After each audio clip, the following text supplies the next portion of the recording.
வணக்கம். இது உங்கள் ஊடகம், தமிழர்களுக்கான ஊடகம் ஜீவா டுடே. இப்போ பார்த்தீங்கன்னா, இந்த திருப்பரங்குன்றம் தீபம் விவகாரம் தான் மிகப்பெரிய அளவில் மதுரையில் நேற்று பரபரப்பை ஏற்படுத்தியிருக்கு. இந்த பரபரப்பை ஏற்படுத்தியது பக்தர்கள் அல்ல, இந்துக்கள் அல்ல, முருக நம்பிக்கைக்கு கடவுள் வழிபாட்டின் மீது நம்பிக்கை கொண்டவர்கள் கிடையாது. இதுக்கு முழுக்க முழுக்க காரணம் இந்துத்துவா, சங் பரிவார் அமைப்புகள். ஒன்றுமே இல்லாத பிரச்சனையை இந்துக்கள், முஸ்லீம்கள் எந்த பிரச்சனையும் இல்லாமல் அவரவர் வழிபாட்டு தலத்துக்கு போயிட்டு வந்துகிட்டு இருக்கிறாங்க. இன்னும் சொல்லப்போனால் திருப்பரங்குன்றத்தில் அந்த பழமுதிர்ச்சோலை இது மாதிரியான பகுதிகளில் அந்த காசி விஸ்வநாதர் கோயிலுக்கு பர்தாவோடு வந்து அந்த மீனுக்கு பொறி போட்டு போகக்கூடிய காட்சியை மதுரை வாசிகளுக்கு தெரியும். அவங்க எல்லாருமே அந்த காசி விஸ்வநாதர் கோயிலுக்கு வந்து அந்த அங்கே ஒரு குளம் ஒரு இது மாதிரி இருக்கும், சின்ன பாண்ட், அங்கே மீன் வந்து நல்லா கண்ணுக்கு தெரியும். அப்படி பொறி போட்டிங்கன்னா வந்து அந்த கூட்டமாக அந்த மீன் சாப்பிடும். இதை ரசிப்பதற்கு இந்துவாக இருக்கணும், முஸ்லீமாக இருக்கணும்னு அவசியம் இல்லை. நிறைய இஸ்லாமியர்கள் குடும்பத்தோட குழந்தைகளோட வந்து அந்த மீனை காமிப்பாங்க. பரதா போட்டு அந்த லேடிஸ்லாம் வந்து கொடுக்குறது ரொம்ப சர்வசாதாரணமாக மதுரை மக்கள் பார்த்துருக்குறாங்க. மதுரை ஏதோ இவங்க நினைக்கிற மாதிரி அப்படியே இந்து சங் பரிவார் கோட்டையெல்லாம் கிடையாது. அது இயல்பாக மத நல்லிணக்க பூமி. மாலிக் கபூர் படையை அடித்து விரட்டியதில் அங்கு ஏற்கனவே இருந்த இஸ்லாமியர்களும் அங்கு உள்ள கல்லர், மறவர், தேவேந்திரர், நாடாரெல்லாம் சேர்ந்து அடித்து விரட்டிய வரலாறுலாம் உண்டு. உங்களுக்கு ஒரு வரலாறும் தெரியாது. வரலாற்றை திரிப்பது, புரட்டி பேசுவது மட்டுமே வேலையாக இந்த வலதுசாரிகள் சங் பரிவார் வச்சிருக்கிறாங்க. உண்மையான வரலாறுங்கிறது இந்து முஸ்லீம் ரெண்டு பேரும் சேர்த்து மதுரையை உருவாக்குனது தான், சேர்த்து சென்னையை உருவாக்குனது. தமிழ்நாடு அப்படிங்கிறது எல்லா மதம், சாதி, மக்களுடைய உழைப்பு, ரத்தம், வேர்வையில் உருவாயிருக்கு. இதை வந்து உடைச்சு பார்க்கறது, பிரித்து பார்க்குறங்கிறது, இதை அயோத்தியா மாற்றணும், வடநாடாக மாற்றணுங்கிற முயற்சியில் தான் சங் பரிவார் எல்லா விதமான வேலைகளையும் பண்ணிட்டு வராங்க. இப்போ இவங்க என்ன சொல்கிறாங்க, ஜிஆர் சுவாமிநாதன் ஒரு நீதிபதி தீர்ப்பு சொல்லியிருக்காரு. என்னது, தர்கா தலைக்கு மேலே போய் அங்கே ஒரு தூண் இருக்குது, அங்கே போய் தான் தீபம் ஏற்றணும், அதுதான் நம்ம காலங்காலமாக பின்பற்றி வந்தது அப்படின்னு மனுதாரர் போட்டதுக்கு கூடுதலாக இவர் ஆதாரங்களை சேர்த்து, மனுதாரர் எந்த ஆதாரம் கொடுக்கல, இவரா சொல்கிறார், ஆமாம் ஆமாம் அந்த இடத்துல தான், அந்த குன்றில் தான் முருகனுக்கு தீபம் ஏற்றணும் அப்படின்லாம் சொல்லி தீர்ப்பு கொடுத்துருக்காரு. அதை நிறைவேற்ற போனவர்களை இவங்க தமிழ்நாடு அரசு, தமிழ்நாடு காவல்துறை தடுக்கிறது அப்படிங்கிறாங்க. உடனே நாங்கள் டெல்லி போலீஸை கூப்பிடுவோம், மத்திய தொழில் படையெல்லாம் கூப்பிடுவோம், நாங்கள் டெல்லி போலீஸை கூப்பிட்டாது ஏற்றுவோங்கிறாங்க. முதல் தமிழ்நாட்டுக்குள்ள எதற்கு மத்திய தொழில் படை வருது? நம்ம மதுரையில், நம்ம திருப்பரங்குன்றத்தில், நம்ம பகுதியில் நம்மளை அடக்குவதற்கும் ஒடுக்குவதற்கும் மத்தியிலிருந்து நாங்கள் போலீஸை இறக்குவோங்கிற மாதிரி நீதிபதி பேசுவது இது மாநில சுயாட்சிக்கு முதல் எதிரானது. இங்கே என்ன அப்படி பதட்டம் வந்துருச்சு, கலவரம் வந்துருச்சு, இங்கே என்ன பிரச்சனை, யாரு கேட்டா, இங்கே யாருக்கு பசி, யாருக்கு தேவை இருக்கு, யார் மனம் புண்பட்டுச்சு, எதுவுமே கிடையாது. இவர்களாக ஒரு பிரச்சனையை உண்டு பண்ணி இந்துக்களுக்கு ஆபத்து, முருகனுக்கு ஆபத்து, கடவுளுக்கு ஆபத்து, திருப்பரங்குன்றத்துக்கு ஆபத்து, ஐயோ முஸ்லீம்கள் ஆக்கிரமிச்சிட்டாங்கன்னு உண்மைக்கு மாறா ஒரு கட்டுக்கதையை பண்ணி அதை ஒரு வழக்கா போட்டு அதை ஒரு தீர்ப்பா வேற வாங்கியிருக்கிறாங்க. இப்ப நீதிபதி தீர்ப்பை நீங்க மதிக்க மாட்டேங்கிறீங்க, தமிழ்நாடு அரசு மதிக்க மாட்டேங்குது, போலீஸ் எங்களை தடுக்குது. போலீஸ் சொல்லிட்டாரு, ஆர்டர் தீர்ப்பு எல்லாத்தையும் நானும் பார்த்தேன், ஆனால் 144 போட்டுட்டோம், இங்கே போகிறது மூலமாக கலவர முயற்சியில் பண்ணுறீங்க, மத நல்லிணக்கத்துக்கு ஆபத்து வரும், நான் ஏற்றுக்க முடியாதுன்னு ஒரு காவல்துறை வந்து சவால் விடுறாரு. பார்த்துக்கோ, உங்களால் முடிஞ்சதை பார்த்துக்கோ, நான் என்ன ஏதோ நான் ஃபேஸ் பண்ணிக்கிறேன் அப்படின்னு சொன்னார். இது தமிழ்நாட்டின் அடையாளமாக அந்த துணிச்சல் மிகு காவல்துறை அதிகாரி பேசியிருக்காரு.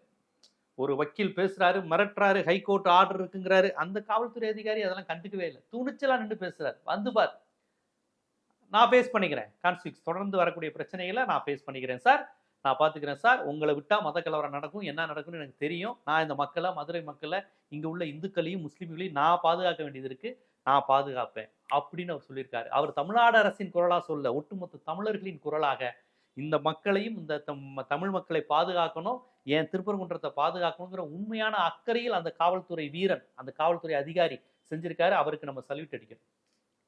என்ன நீங்க ஒரு ஹைகோர்ட் தீர்ப்புக்கு எதிராக பேசுறீங்க, இது நீதிமன்ற அவமதிப்பு அப்படி இப்படின்லாம் அவங்க பேசுறாங்க. முதல்ல இந்த நீதிமன்ற தீர்ப்புக்கு முன்னாடி சில தீர்ப்புகளை நான் படிக்கிறேன். 1923ஆம் ஆண்டு லண்டன் பிரிவியூ கவுன்சிலில் இதே மாதிரி இந்த திருப்பரங்குன்ற மலையை முஸ்லீம் ஆக்கிரமிச்சிட்டாங்கன்னு இதே மாதிரி இவங்களுடைய இந்துத்துவ மத லேண்ட் டிஸ்பியூட் மாதிரி வந்திருக்கு. அப்போ அது தெளிவாக சொல்லியிருக்கு, திருப்பரங்குன்றத்திற்கு தர்காக்கு போற உள்ள பகுதியெல்லாம் அது தர்காக்கு சொந்தமான பகுதி தான். முஸ்லீம் இந்துங்கிறத விடுங்க, இது ஒரு நிலம் சார்ந்த பிரச்சனை, இது மதம் சார்ந்த பிரச்சனை கிடையாது. லேண்ட் இஷ்யூவா கோர்ட் கேஸ்ல போகும்போது இந்த பகுதியெல்லாம் தர்காக்கு சொந்தம், அந்த பகுதியெல்லாம் முருகன் கோவிலுக்கு சொந்தம், இந்த லேண்ட் இதுக்கு, இந்த பகுதி எதுக்கு, அவங்க தெளிவா கொடுத்துருக்குறாங்க. இது எப்ப 1923ஆம் ஆண்டு வெள்ளைக்காரர்களுடைய காலனி ஆதிக்கத்தில் இந்தியா இருந்தபோது இந்த டிஸ்பியூட் வந்து இந்த பிரச்சனை லண்டன் பிரிவியூ கவுன்சில் அப்போ சுப்ரீம் கோர்ட் மாதிரி அங்கே போய் அவங்க தெளிவாக பிரித்து கொடுத்துட்டாங்க. அப்பயே கேஸ் முடிஞ்சு போச்சு. அதுக்கப்புறம் 2014ஆம் ஆண்டு மோடி வந்ததுக்கப்புறம் டிசம்பர் மாதம் இதே டிசம்பர் மாத காலத்தில் இதே மாதிரி மனுவை போட்டிருக்கிறாங்க. அப்போ வந்து வேணுகோபால் என்பவர் தான் நீதியரசர். அவர் தெளிவாக சொல்கிறாரு, இப்போ என்ன பிரச்சனை இதில் இருக்குது, ஒன்றுமே இல்லையே, ஏன் நீங்கள் மத பதட்டத்தை உண்டு பண்ணுற மாதிரி இந்த விஷயத்த பண்ணுறீங்க, இந்த மாதிரிலாம் வழக்கே தொடுக்காதீங்க அப்படின்னு தொடக்க நிலையிலே அந்த மனுவை தள்ளுபடி செஞ்சிருக்கு. திருப்பி 2014 2 நீதிபதிகள் கொண்ட அமர்வும் இவர்கள் வைத்த இந்த பெட்டிஷன், இந்த சங் பரிவார்கள், இந்துத்துவவாதிகள், இஸ்லாமியர்களுக்கு எதிராக மத பதட்டத்தை உண்டு பண்ணும் விதமாக இவங்க போட்டிருக்காங்கன்னு நாம சொல்ல 2 நீதிபதிகள் கொண்ட அமர்வு உச்சநீதிமன்ற அமர்வே அதை சொல்லி இந்த பெட்டிஷனை தள்ளுபடி செஞ்சிருச்சு. அப்போ இதுக்கு ஒரு நூற்றாண்டு கால வரலாறு இருக்கு. இந்த பிரச்சனையை அவங்க எழுப்பி இதுல நில பிரச்சனையா, மத பிரச்சனையா, வழிபாட்டு பிரச்சனையா, கடவுள் பிரச்சனையான்னு எழுப்பி நீதிமன்றம் தெளிவா சொல்லி அது அப்படி எப்படி நடக்கிறதையே விடுங்கங்க, இது ஒன்றும் பிரச்சனை இல்லைங்க, நிலமும் தர்கா அது தர்காக்கு, முருகன் கோவில் இது முருகனுக்கு, இதுல எந்த பிரச்சனையும் இல்லை, அவங்க போய்கிட்டு இருக்கிறாங்கன்னு சொல்லியாச்சு. தீபம் ஏற்றணும் இந்த பிரச்சனைன்னு சொன்ன போதும் எந்த ஆதாரமும் இல்லாமல் இப்படி பண்றீங்கன்னு 2014ஆம் ஆண்டே சரியாக 11 ஆண்டுகள். ஏன் சரியாக 11 ஆண்டுகள் சொல்றேன்னா, இதே டிசம்பர் மாதம் தான் இந்த பிரச்சனையை அவங்க எழுப்பியிருக்கிறாங்க 2014 மோடி ஆட்சி வந்த உடனே. அப்போ அந்த நீதிபதிகள் பார்த்துட்டு இதில் என்ன பிரிமியா பேசியா இருக்கு, என்ன முகாந்திரம் இருக்கு, இப்படி ஒரு கேஸை கொண்டு வரீங்க, அவங்க தீபம் ஏற்றிட்டு இந்துக்கள் முருக பக்தர்கள் வணங்கிட்டு போறாங்க, உங்களுக்கு என்ன பிரச்சனை, போய் தர்கா தலைமையில தான் வைக்கணுமா, இது ஏதோ உள்நோக்கத்துடன் இருக்கிறதுன்னு சொன்னவர் நீதிபதிகள், உச்சநீதிமன்ற நீதிபதிகள். வேணுகோபாலும் முதல்ல சொல்லியிருக்காரு, 2 நபர் கொண்ட நீதிபதிகள் அமர்வும் இதை கண்டித்து உங்க மனுவை தள்ளுபடி செஞ்சிருக்கு. இதற்கு முன்பு ஒரு முக்கியமான கேஸ் ஒன்று இருக்கு. 1996ஆம் ஆண்டு ஒரு கேஸ்ல நீதிபதி சொல்லியிருக்காரு, இதுல கோவில் நிர்வாகம் தவிர வேற யாரும் தீபம் ஏற்றக்கூடாது, அது ஸ்ட்ரிக்டா சொல்லியிருக்காங்க. கோவில் நிர்வாகம் தான் தீபம் ஏற்றணும். பக்தர்கள் விருப்பப்பட்டால் தேவஸ்தானத்தின் அனுமதியோடு, அதாவது இந்து அறநிலைத்துறையினுடைய அனுமதியுடன் ஏற்றிக்கொள்ளலாம் அப்படின்னு ஒரு தீர்ப்பு இருக்கு. அப்ப இந்த தீர்ப்பின்படி பக்தர்கள் வந்து இப்ப தர்காக்கு ஒட்டி இருக்க அதுதான் தீபத்தூண், அங்கதான் நாங்கள் ஏற்ற விரும்புகிறோம் அப்படின்னு சொல்றாங்கன்னா அப்ப ஏற்றிக்கலாமா அப்படின்னு பாத்தீங்கன்னா, அந்த கேஸை நல்லா படிங்க. ஒரு வரி வருது, பிற மத வழிபாட்டு தலங்கள் போட்டுட்டு தர்காவில் இருந்து 15 மீட்டர் தள்ளி தீபம் ஏற்றுக்கொள்ளலாம். அதாவது அவங்க என்ன சொல்றாங்கன்னா, இப்ப அந்த உச்சி பிள்ளையார் கோயில் பக்கத்துல தீபம் ஏற்றிக்கிட்டு இருக்கிறாங்க, இவங்க உச்சி பிள்ளையார் கோயில் பக்கத்துல இருக்க மாட்டோம், தர்கா பக்கத்துல, அது இன்னும் சொல்ல போனா தர்கா பக்கத்துல இவங்க சொல்லக்கூடிய தூண் இருக்கு இல்லைங்களா, அந்த ஒரு கல் அங்க ஏத்துவோங்கிறாங்களா, அது வந்து சூசைட் பண்ணிக்கக்கூடிய இடம், அது கிட்டத்தட்ட அங்க கீழே விழுந்தா அவ்வளவுதான், அவ்வளவு டேஞ்சரான இடம். ஆனா அங்க போய் தான் நாங்க ஏத்துவோம்னு இவங்க சொல்றாங்க. ஆனா இந்த வழிபாட்டு தலம் வந்து இந்த தீர்ப்புல தெளிவா சொல்லியிருக்கு, பிற மத வழிபாட்டு தலங்கள் தர்கா மாதிரியான இடங்கள் இருக்கும்போது அங்க இருந்து 15 மீட்டர் தள்ளி தான் பண்ணணும். வீம்புக்குன்னு போய் இங்க மட்டும் தான் பண்ணுவேன்னு சொல்றது ஏற்றுக்கொள்ள முடியாதுன்னு 96ஆம் ஆண்டு தீர்ப்புலேயே வந்துருச்சு. அங்க என்ன சொல்லியிருக்கிறாங்கன்னா, இவங்க சொன்ன மாதிரி உச்சி பிள்ளையார் கோயில்ல தான் ஏத்தணும்னு இல்லை, நீ எங்க வேணாலும் ஏத்துக்கோ, இங்க ஏத்த போறேன் அங்க ஏத்த போறேன் ஏத்துக்கோ, ஒரு பக்தருடைய விருப்பப்படி மலையில எங்க வேணாலும் தீபம் ஏத்திக்கோங்க, ஒரு பிரச்சனை இல்லை, இந்து அறநிலையத்துறையிட்ட பெர்மிஷன் வாங்கிட்டு தேவஸ்தானம் போர்டு அனுமதியோட எங்க வேணாலும் ஏத்திக்கலாம். ஆனால் தர்கால இருந்து ஒரு 15 மீட்டர் தூரம் இருக்கணும், அதை ஒட்டி பண்ணக்கூடாது. இது அப்ப அந்த தீர்ப்புலயும் அதான் சொல்லியிருக்காங்க, உச்சி பிள்ளையார் கோயில் தீர்ப்புல தான் ஏத்தணும் அப்படின்னு தீர்ப்பு வந்திருக்கு. இல்லையா மலையில எந்த பகுதியில் வேணாலும் ஏத்திக்கோ, ஆனா தர்கால இருந்து தள்ளி ஏற்றிக்கோன்னு தீர்ப்பு வந்திருக்கு. இந்த 2 தீர்ப்புமே இப்போது GR சுவாமிநாதன் வழங்கியிருக்கக்கூடிய தீர்ப்புக்கு முழுக்க எதிரானது. அது இந்து முஸ்லிம் மக்களின் நலன்களுக்காக பேசியிருக்காங்க. முஸ்லிம்களும் நல்லா இருக்கணும், இந்துக்களும் நல்லா இருக்கணும், யாருடைய மத நம்பிக்கை பழக்க வழக்கங்களும் புண்படக்கூடாது, இந்த அடிப்படையில் இருந்து இந்த தீர்ப்புகள் வந்து வழங்கப்பட்டிருக்கிறது. ஆனா இந்த தீர்ப்பு ஒரு மத பதட்டத்தை உண்டு பண்ணு, அந்த வார்த்தைகளை பாருங்களேன், இது வந்து மரபு இல்ல உரிமை அப்படிங்கிற ஒரு வார்த்தையை GR சுவாமிநாதன் பயன்படுத்தியிருக்காரு. அதாவது முதல்ல இது மரபுன்னு சொன்னாங்க, மரபு பழக்க வழக்கம் காலகாலமா நாங்க அங்கதான் ஏத்திக்கிட்டு இருந்தோம், வெள்ளக்காரன் காலத்துல வந்துதான் இது மாறிடுச்சு, 2ஆம் உலகப் போர் காலகட்டத்தில் வந்து தான் இது மாறிடுச்சு அப்படின்னாங்க. இல்ல கிபி 6ஆம் நூற்றாண்டிலிருந்து இது தொடர்ந்து இருந்தது, அதுக்கப்புறம் தான் நின்று போச்சு அப்படிங்கிறாங்க. நான் என்ன கேட்கிறேன், கிபி 6ஆம் நூற்றாண்டில் இருந்து வந்தது உண்மையாக இருந்தால் கிபி 6ஆம் நூற்றாண்டு கலப்பிரர் காலம் இவர்கள் ஏற்றுக்கொள்ளப்படாத காலம், அந்த காலகட்டத்தில் ஏற்றிக்கிட்டு இருந்தாங்களா? ஏன்னா கலப்பிரர் காலத்தை தான் இருண்ட காலம்னு இந்த ஆரியர்கள் சனாதனவாதிகள் எல்லாரும் சொல்றாங்க. கலப்பிரர் காலம் வந்து இருண்ட காலம். ஆனா அந்த இருண்ட காலத்தை தான் தமிழர்களுக்கு திருக்குறள் கிடைச்சது, சங்க இலக்கியம், அறநானூறு, புறநானூறு, 14 கீழ்கணக்கு, கார்வழி 40, களவழி 40, ஏழாதின்னு நம்முடைய அனைத்து இலக்கியங்களும், நம்முடைய தமிழ் இலக்கியத்தின் அற்புதமான சொத்துக்கள் அனைத்தும் நமக்கு கிடைத்தது வந்து அந்த காலகட்டம் தான். அதைத்தான் இந்த ஆரியர்கள் வந்து இருண்ட காலகட்டம், இருண்ட காலம், கலப்பிரர் காலம் சொல்றாங்க. இவங்க கூற்றுப்படி என்னது, அந்த காலகட்டத்துல தீபத்தூண்ல ஏத்துனாங்களாம். அதாவது இவங்க சொல்ற இடத்துல ஏத்துனாங்களாம். சரி, இதுக்கு ஏதாவது ஆதாரம் இருக்கா? கிடையாது. கிபி 6ஆம் நூற்றாண்டுல வரையும் ஏத்துனாங்கங்கிறதுக்கு ஆதாரம் கிடையாது. அந்த காலகட்டத்துல வந்து இலக்கியங்கள்ல இருக்கா? திருமுருகாற்றுப்படையில இருக்கா? ஏதாவது இலக்கியத்துல இருக்கா? எங்கேயாவது கல்வெட்டுகள்ல இருக்கா? ஏதாவது மன்னர்கள், அப்ப வந்து மன்னர்கள் கற்புரர்காரர் தான். பாண்டிய மன்னர்களுடைய செப்பேடுகள்ல இருக்கா? கல்வெட்டு குறிப்புகளில் இருக்கா? எதுவுமே கிடையாது. பிரிட்டிஷ்காரங்க வந்து தான் நிப்பாட்டிட்டாங்க அப்படிங்குவாங்க. பிரிட்டிஷ்காரங்க வந்து காரர்கள் வந்து நிப்பாட்டினதுக்கு ஏதாவது ரீசன் சொல்லியிருக்காங்களா? அவங்க நிப்பாட்டினதுக்கான ஆதாரம் இருக்கா? அவங்க எதையும் ஒரு கையெழுத்து போட்டு டாக்குமெண்டோட இன்றிலிருந்து இது நிப்பாட்டப்பட்டதுன்னு பிரிட்டிஷ்காரங்க செய்வாங்க. அப்படி எதுவும் செஞ்சதுக்கான குறிப்புகள் இருக்கா? ஆவணங்கள் இருக்கா? யாரும் கையெழுத்து போட்டு கொடுத்துருக்காங்களா? இனிமேல் நாங்கள் வந்து இங்க ஏற்ற மாட்டோம் அப்படின்னு கிடையாது. அப்ப பிரிட்டிஷ்காரங்க 2ஆம் உலகப் போர்ல இருந்து நிப்பாட்டிட்டாங்க அப்படின்னு இவங்க சொல்ற பொய்யுக்கும் ஆதாரம் கிடையாது. கிபி 6ஆம் நூற்றாண்டுல கலப்பிரர் காலத்துல நிறுத்தப்பட்டது அப்படின்னா கலப்பிரர் காலம் முழுவதும் ஏற்றப்பட்டது. ஏன்னா கிபி 2லிருந்து 6, 7 வரையும் கலப்பிரர் காலம். 8ஆம் நூற்றாண்டு பக்தி இலக்கியம், இவங்க இந்த பல்லவர் காலம்லாம் சனாதனத்துக்கு ஏதுவான காலம். என்ன சொல்லப்போனா ஆரியம் வந்தது, சனாதனம், வர்ணாசிரமம் எல்லாம் தலை தோங்கிய காலங்கிறது கிபி 8ஆம் நூற்றாண்டுக்கு பிறகுதான். இந்த சாதி படிநிலையெல்லாம் ரொம்ப இறுக்கமானது அது காலகட்டத்துக்கு பிறகுதான், பல்லவர் காலத்துக்கு பிறகுதான். ஸோ இவங்க சொல்ற லாஜிக் படி பார்த்தாமே அப்ப கலப்பிரர் காலத்தை நீங்க ஏத்துக்கிறீங்களான்னு வருது. எதுக்கு இவ்வளவு கேள்வி கேட்டுட்டு இவங்க கொடுக்குற எதுக்குமே ஆதாரம் கிடையாது. சும்மா அடிச்சு விட வேண்டியது கிபி 6ஆம் நூற்றாண்டு காலம். ஆனால் அப்படி ஒரு விஷயமே நடக்கல, அப்படி ஒரு சம்பவமே நடக்கல அப்படிங்கிறதுக்கு நாயக்கர் கால கல்வெட்டு செப்பேடுகளில் இருந்து இந்த சென்ட்ரல் கவர்மெண்ட்டினுடைய தொல்லியல் ஆராய்ச்சி துறை சொல்லியிருக்கு. ஒரு காலத்திலும் தர்கா இருந்த இடத்துக்கு பக்கத்தில் தீபம் ஏற்றியதே கிடையாது. கல்வெட்டுகள், செப்பேடுகள், நாயக்கர் ஆட்சி, சோழர் ஆட்சி, பாண்டியர் ஆட்சி எல்லா கல்வெட்டுகளையும் தொலைச்சியாச்சு. கடல்லையே இல்லையா அப்படிங்கிற மாதிரி எல்லா இடத்துலையும் துப்பு துளைக்கி பல்லு துளைக்கி, இந்த கமலஹாசன் பஞ்சத்தை சொல்வார்ல, துப்பு துளைக்கணும் பல்லு துளைக்கி துப்பு கேட்குற மாதிரி எல்லா துப்பும் துளைக்கியாச்சு. எந்த இடத்துலையும் தர்காக்கு மேல இவர்கள் வந்து இது பண்ணதா சரித்திரமே இல்லை. இப்படி ஒரு விஷயம் நடந்திருக்குங்கிறதுக்கு சான்று ஆவணம் எங்கேயுமே கிடையாது. நாயக்கர் ஆட்சி, சங்க காலம், கலப்புரர் காலம் எங்கேயுமே கிடையாது. பிரிட்டிஷ் ஆட்சி நிப்பாட்டிச்சு அது இதுன்னு எங்கேயுமே கிடையாது.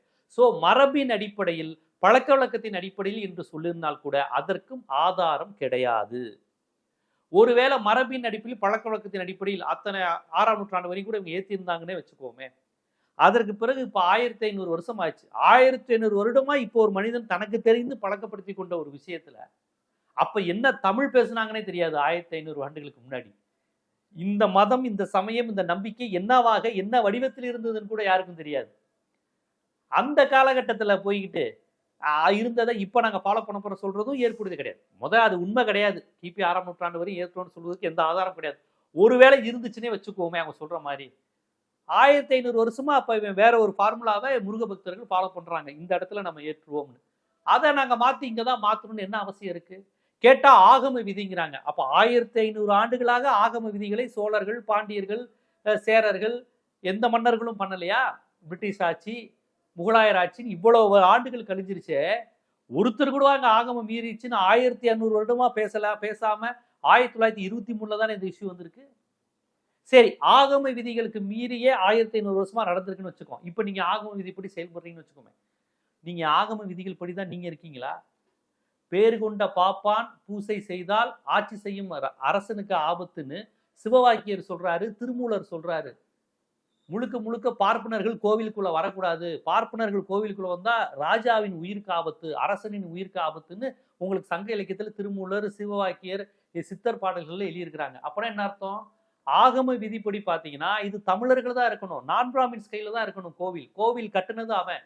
கோவிலுக்கான கான்செப்ட், ஆகமம், அந்த விமானம், நந்தி, இந்த கான்செப்ட் தமிழர்கள் கண்டுபிடிச்சது. அந்த தமிழர்களை தான் தீண்டப்படாதவராக்கி, பிற்படுத்தப்பட்டவர், ஒடுக்கப்பட்டவராக்கி கோவிலுக்கு வெளியே நீங்க நிப்பாட்ட வச்சுட்டீங்க. ஸோ ஆகம விதிப்படி பார்த்தாலும் கோவிலுக்கு வெளியே நிற்க வேண்டியது பார்ப்பனர்களும் சனாதனமும் ஆரியம் தான். இங்கு தமிழர்கள் எல்லோருமே கோவிலுக்கு உரியவர்கள். கோவிலை கட்டுனது, கோவில் கட்டுமானம், கோவில் சிலைகள் எல்லாம் அவன் கட்டுனது, அவனுடைய கற்பனை, அவனுடைய கான்செப்ட். அது கோவில்ங்கிறதும் சிலை வழிபாடுங்கிறதும் இங்கு உள்ள பெரும்பாலான இங்கு உள்ள கள்ளர் மறவர், பள்ளர் பறையர், கோனார், வன்னியர் இவங்களுடைய சிந்தனை, கடவுள் மரபு தான் அந்த உருவ வழிபாடு, சிலை வழிபாடு, முருகன் எல்லாமே அவங்களுக்கு உரியது. அப்ப ஆகம விதி பார்த்தா நீங்க உள்ளே வரக்கூடாதே. நீங்க தமிழ் கடவுளான முருகனுக்கு பூணலை போட்டு பிராமணன் ஆக்கி சுப்பிரமணியன் ஆக்கிட்டீங்களே. இதுதான் ஆகமத்தில் இருக்கா? முருகனுக்கு பூணல் போடுவது ஆகமத்தில் இருக்கா? முருகனை பிராமணன் ஆக்குறது ஆகமத்தில் இருக்கிறதா? அப்ப ஆகமம் என்று சொன்னாலுமே நீங்க தான் மாட்டிக்குவீங்க. நீங்க தான் கோயிலுக்கு வெளியே நிக்கணும்.